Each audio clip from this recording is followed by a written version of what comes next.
Žinai, jeigu tu prisiskaitėjai, prisibandėjai, vat, jau pilnas žinių esi ir atrodo jau ir tą žinau, ir aną žinau, bet nieks neveikia.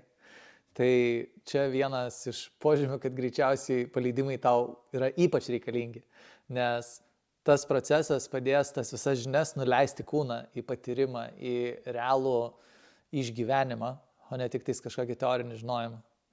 Tai jeigu tu esi pilnas žinių ir norėtum patirti tai, ką tu jau žinai, tai tada čia tiksliai tau. Bet jeigu tu tikiesi stebuklo ir nori nieko nepajausti ir tikiesi, kad nereiks jausti to, kas tau nepatinka, tai tada bėk, nes čia tikrai ne tau.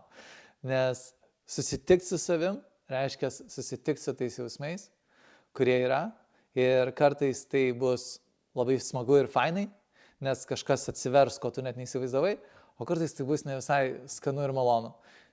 Tai jeigu vis dar galvoji, kad pavyks praslyst, nieko nepajautus, tai tikrai ne tau. O jeigu jau esi pasiruošęs, tai tada gali registruoti susipažinimo skambučiui ir pašnekėsim, ko tau reikia ir kaip geriausiai galėtume tau padėti.